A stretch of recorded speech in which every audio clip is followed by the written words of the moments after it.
Good morning and a very, very warm welcome to all of you who've made the time to attend this event. I think I'm really very happy to see the diverse audience we've had. In the past, I think not for the last few years, but in the past when we started our DI initiative, it used to be only about women attending. So I'm really happy to see that we've got truly a diverse group here today, and I do hope you enjoyed the day. Thank you so much, Rajesh, for joining this session. You truly are an inspirational leader who inspires us on diversity, the work you do in your own organization, you as an individual, and of course at Nasscom, how you've been championing the whole DEI initiative. We did have a theme for this session, which was about contextualizing DEI for business transformation. But I wanted to use this opportunity to actually ask some questions that, at least as an industry, we are asked often. I think some of the questions that also came up in the drama that we just saw. And I think we'll try and use some time to get audience questions, because I think truly interactive sessions make the difference. So Rajesh, to get started, right, Nasscom started its DEI initiatives in 2006. And if I just take 2010 as a benchmark, right, the industry had 2.3 million people. Women were about 500,000 at that time. Come to 2024, we are a 5 million plus sector, so the workforce has more than doubled. Women have grown 4 times, so we are like 2 million plus women in this sector today. However, I think there's a worrying trend where in the post-COVID environment, you're seeing the DEI journey not growing the way it was. I mean, and I think we don't yet have data to say how different it is. But love to get your perspectives on, are you seeing any shift? Is this structural? Is this environmental? How do you contextualize to the environment we are in today? Thank you, Sangeeta. Thank you for having me in the conference. First of all, a warm welcome to all of you. Very, very impressed to see the amount of people who are here today, and more importantly also the mix, because most times, and this is something which I've said and my colleagues from my previous companies would remember, hopefully they remember, is that I've always mentioned that diversity is about women, but need not be only for women. So a conference like this, I'm sure 5 years ago, when you sort of look at it, you will find all women. Women talking to other women, but I think it is women with a society in some sense. Also, I love the drama. I mean, it was phenomenal, and to sort of really give us the nuggets. Now I'm even worried about what I'm going to say, so I would be careful as to what I'm going to say. But it just clearly gives us enough food for thought in terms of what we need to speak about today. So I did bring some statistics as well. The question you asked me, Sangeeta, I think when you look at diversity at a global level, I know there's a lot of OECD data which tells you if the women, all of the women start participating globally, I think there is significant uplift in the global GDP, roughly about 100 trillion or so in global GDP, kind of go up by a very staggering percentage, 10, 15%, and some studies even put it at 20%, which is a huge number, which is something which we won't go. But if just focus our attention to India as a country today. Only 22% of our women workforce actually participates in the broader industry, which and also contributes to roughly about 18% of the GDP, etc. Given the fact that we are obviously almost at parity, maybe 49% women, 49% women in India. So that is something which is an issue. I mean, always people talk about where exactly you find an issue, and that's where it is. And more so when we start talking about women at higher levels. And then to Sangeeta's point, while we have come a long way in the last few years, you see the broader number, and that's very specific to technology industry. But even if you look at broadly, I was looking at some data which tells you that when you take board members today, 17% of the board members are women. And this didn't happen. 17% is not too bad. I mean, it's bad. Certainly, we have to get to parity. But it's not that bad, considering the fact that we were less than 5% 3 years ago. What happened? All it happened was 2 things. There was a Ministry of Company Affairs, MCA. There was a little bit of a nudge from SEBI saying that you got to have women directors in your board, and that action alone tripled the number of directors in the last 10 years. Right? So huge impact. And for those of us wondering, why do we need these actions? Why do we need directives? Why do we need conferences like this? This is the reason. You know, if you have it, if you measure it, you will find that there are some results. But even said that, less than 5% of the CEOs in India are women today. So we have an issue. I mean, so let's not skirt around it. I think there is a significant issue. Now that we have established that, you know, let's come to the technology, which is Sangeeta's specific question. I think we have done slightly better in technology compared to many of the other industries that you see around us, but nowhere close to where we should be. 36% diversity is what we have in the technology. When you talk about IT, ITES industry put together, we are about 36% diversity ratio. Right now, we are sticking to gender as a diversity. Of course, we need to talk about the rest of the diverse population that we had witnessed this morning in the drama. But that is the 36% is not something which we are very proud of. The reason is, when we begin, in most of us in this room are all from the technology industry, and then you kind of start with the campus hires, right? You know, and my colleague Maya is here somewhere. She used to run our campus programs. Now I'm talking about Cognizant. When you look at that, there are some women-only schools that we go to and then hire from. Obviously, there's going to be 100% of what we intake will be women. But also, if you look at our graduate hire population alone, we are more than parity. We are about 53, 54% women intake. But what happens is that very, very quickly, that starts to drop out. I mean, you know, by the time we get to manager, our diversity ratio is much, much lower. And when it goes up, we don't even want to talk about it because there's so much more issue that we are finding. And we'll talk about all of that during the day today to get to this level. The recent phenomena which Sangeeta mentioned around the pandemic, we've also started seeing that the kind of growth that we had in diversity before the pandemic and is not as much as we are seeing after the pandemic, right? So Sangeeta gave a beautiful statistics, right? So while the broader population of technology folks has doubled, the women population actually went up 4 times. We were roughly about 500,000, now we are about 2 million.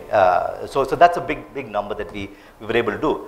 I think pandemic had a huge impact both ways, right? And that's the dichotomy here. And, there is one end of the pandemic which gave a lot of freedom for those who wanted those freedom. So a lot of women chose to work from home, what they need to do, manage whatever they were managing at home, at work, etc. But also at the same time, it has also exposed some of the vulnerabilities in the fabric of how we looked at all of the societal norms, and then there are also a lot of women who dropped out of the workforce, which is unfortunate. So today we find that there is the lessons that we learned from the pandemic was actually double-sided. There's one end which says that, okay, here are a few things that we could do to make sure that we attract more women in the workforce, but also there is the counter view of that is that a lot of women actually have dropped out of the workforce because of the learnings that have had during the pandemic, as well as the choices they wanted to make. So do you think the return to office is really is negative for women to come back to the workforce, or is it leading to higher attrition? I mean, it's a question we keep getting asked very often, and I'm putting you in the spot here. So no, I think it's a very, very pertinent question. The return to office, by the way, we are the only industry we have this discussion. Return to office is a topic only in the tech industry, in IT industry. Everybody else is like, what are you talking about? You're talking about COVID-19? Really? People have forgotten about COVID-19. There's a reason why it's sort of said 19. Now we are in 2024, we are still talking about return to office as if it's a big deal.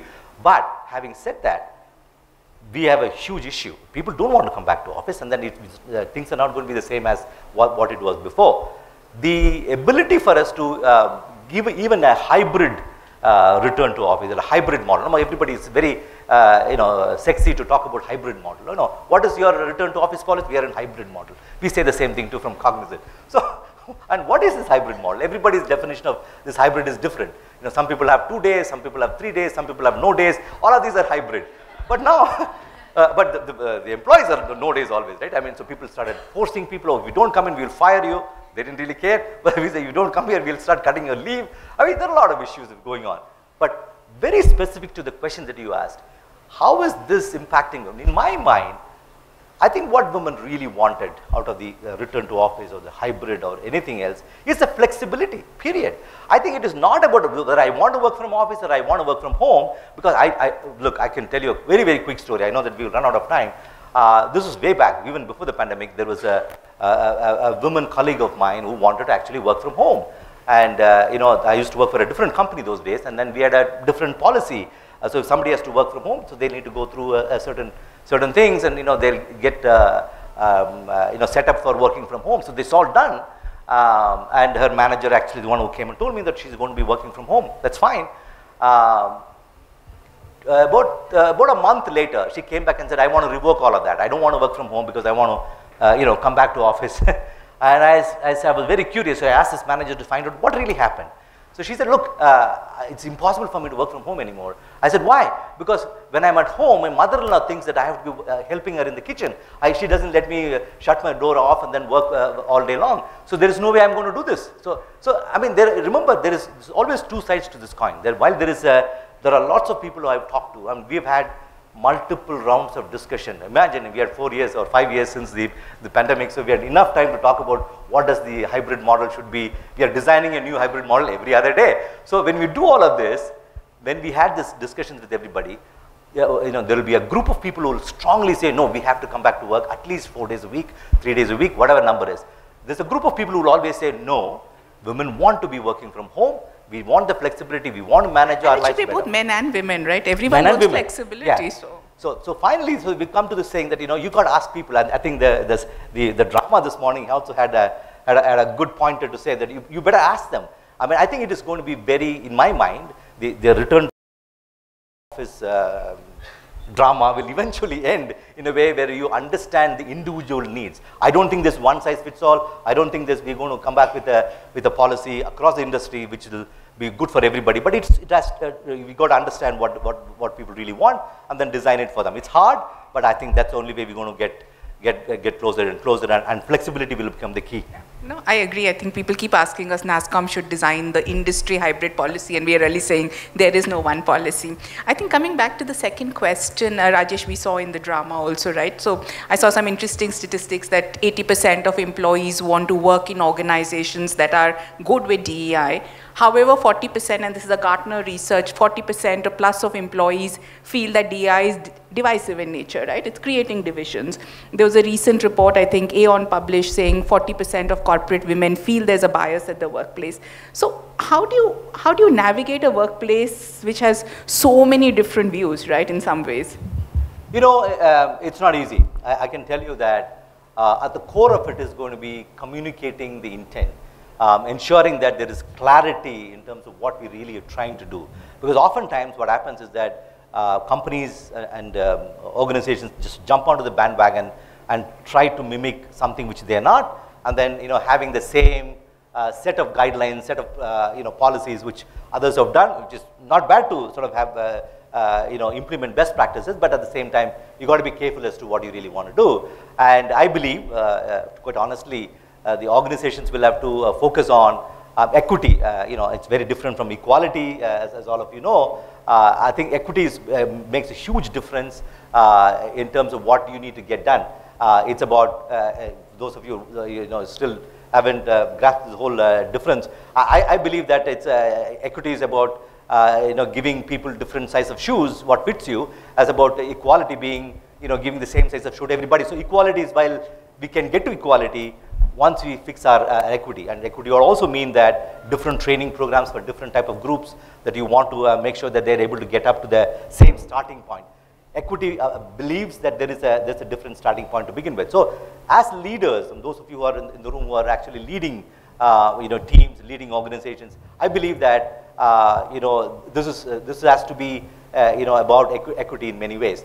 And also, let's also not make sure that DEI is not seen as a sort of an easier path for certain people to get to where they want to get to, because that's how it is projected in some areas, and then that gets into all of these biases. Remember, transparency is so critical here, right? None of us want to be defined as from a certain gender or from a certain background, certain color, skin of the color, certain group, and so on and so forth. We want to be defined by what we can do, our ability to make a difference, our ability to perform. That's what we want to be defined as. So how do you really make sure that one of the simpler way of thinking about, I know it's not that simple, but I want to see if I can simplify it a little bit. It will be about, for example, if you're talking about diversity hiring as a topic, it is all about building a slate of candidates where you have the right diversity. Making sure that the panel has the right set of diversity, not about the decision making. So when you make a decision, you got to have there used to be one of the companies I worked for earlier had this process called BPFJ, best person for the job. That's it. So at that time, so then you're not going away by saying, oh, I got the job because I was a part of a certain diversity group or from a ERG and so on and so forth. At the time of decision making, you can't make that mistake of having tokenism. What is really hurting us today is the tokenism, right? I mean, and again, this skit this morning was really wonderful. They really brought down some of the salient aspect of what I actually want to talk about. Tokenism is such a huge issue in our industry today, because people do it because they want to show that they have done something. And that happens, and people don't like it. Even the individuals who actually got promoted or being appointed as whatever it is will not feel good because you've done that because of the ERG group or a group that you belong to. So it is important for us to make sure that the decision in terms of making selection will have to be based on best person for the job at that point in time. But the path to that, making sure that everybody has the same starting point, is exactly what we were talking about. Equity and inclusion becomes a lot more critical when you get to that level of decision. Yeah. And you know, if the DI journey had gone too far, you'd see very different statistics at a middle and senior management level, right? I think those numbers are still very, very low for us to say, you know, we've done enough. There's a lot more to be done. I know we're going to run out of time, so if anybody in the audience has a question, please do raise your hand and we'll try and get a mic to you. Somebody? Can we just quickly get a mic? I know the timer is showing 4 minutes, so we want to optimize the time we have here. Good morning. Good morning. And hi, Rajesh. Hello. It's a known face. I'll talk to you later. However, when we talk about inclusivity, I think we are kind of talking about woman. Do we have the data points for LGBTQ plus inclusion in the industry today? We do have the data points. Nasscom published a report last year. It's incredibly low. And I think there are a lot of sessions today that are going to talk about that also. But it's a great point. I think the session, we focus a little more on women, but the agenda today will cover other aspects of diversity also. And if it is okay, can I ask another question? Please. Okay. It is always, like when we are saying that women inclusivity, etc., and as per my experience so far, I find that women are very good negotiators when it comes for job.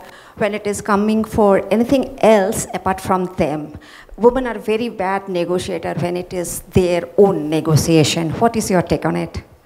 I think that was a follow-up question I had, which is really, you know, women have a self-inhibiting culture they put on themselves, right? And what would be your way to address this issue? You know, there's a great topic broadly, right? And you also have this the imposter syndrome, which is also something which we want to combine with what you just now mentioned. I believe that comfort and growth will not coexist, which means it's going to get uncomfortable. So we have to get comfortable with being uncomfortable. That's I think I heard it from Sangeeta this morning, so she was talking about it. I think at the end of the day, the ability for women to not to conform to certain norms, you know, do not have to worry about what other people are going to think if I raise this topic, you know, I mean, you see men doing this all the time. They may not even have all the facts, but they're standing up and giving you 5 reasons as to why they should be the one who's doing the job. They may not even be qualified. Whereas you have maybe a counterpart, whether it be from any other group or maybe from women, they would be hesitating even though they probably had fulfilled most of what is required for that. So I think the ability for people to sort of speak up and then, you know, break this barrier, saying that, you know, we don't have to be you know, inhibited by anything for that matter. I think this is certainly going to be something which we want to do.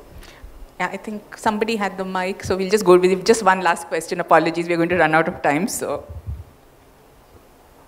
hi, Pranay here. You spoke about, Rajesh, a lot of statistics from a diversity point of view, and we are also talking about diversity, equity, inclusion. So, and diversity statistics are an outcome of what is the equitable environment and the inclusive environment that we are creating. So, any statistics, any of these organizations have collated that what is the equity quotient on various parameters and what is the inclusion quotient on various parameters, which is driving this diversity quotient? No, see, diversity is easier to measure because it's just a number, right? Diversity is about the population, the representation of the population. Whereas the moment you get into equity, moment you get into inclusion, we are talking about a culture of the organization. How do you make sure that you drive a sense of belongingness across the organization, which is actually going to drive these two parameters. Same way, it is harder to measure the culture of the organization, it is harder to measure the inclusion. However, having said that, you can clearly feel the fact that the inclusion is prevalent in an organization or not. I mean, if you are part of the organization, you know whether it is an inclusive organization or not. I mean, for sure, right? The same way, I think, I don't think we have a quotient at this point in time which can clearly define as well as we could define diversity. And that's the reason why we find most of the numbers which have been published are all around diversity numbers. But I think we will have to continue to work on both equity and inclusion and ensure that we build it into our culture. Yeah, thank you, Rajesh. I know we're out of time, but just one last quick question. Sure. Are there one or two things that you think everybody in this room should be doing, right? So just your thoughts there. Well, again, it depends on whom you are, and if you are a leader, you probably want to do certain things differently. One thing I would, if there was one takeaway, make sure that you're opposing the tokenism that you find in the industry today. I think it's important for you to, if you find tokenism, people are doing things for the sake of doing things, I think it's important for us to sort of look at it differently. Cut your own biases. I think all of us have, including me, all of us in the room will have some kind of a bias. See, make sure that you're looking for those biases and then addressing that bias and then ensuring that you don't bring that into workplace. I mean, knowing that this is not going to be a topic which we'll be able to put on the back burner and then forget about it. Make sure that we take it head on, and then you will also find that slowly organizations are beginning to put DA on the back burner. Please make sure that you are able to look at it and say, well, this is an important topic. So talk to your leaders if you're not the leader yourself, because leadership makes a huge difference in these activities, right? I mean, materiality of the leadership. And if you are the CEO of the company, if you are the founder of an organization, I think you make all the difference in terms of what you could do in the organization. So, and then reach out. I mean, I think the other thing which we can say is that there are enough best practices in the industry. Do not operate in silos. Organizations such as Nasscom could actually help you bring it together, integrate your agendas, because there is no other bigger agenda than sort of solving it for the nation and for the world. So make sure that you are able to align and then your individual strategy and get some help from organizations such as Nasscom. Right. Thank you so much, Rajesh. It's been a very insightful discussion. I know we could go on and on, but thank you so much for laying the context for today. And I hope we've started on a note where we are willing to talk about the harder things and not just gloss over the facts. But thank you so much for being so honest and accepting what we need to do more. Really appreciate it. Thank you. For more content on tech and leadership, subscribe to Nasscom YouTube channel and press the bell icon to never miss an update.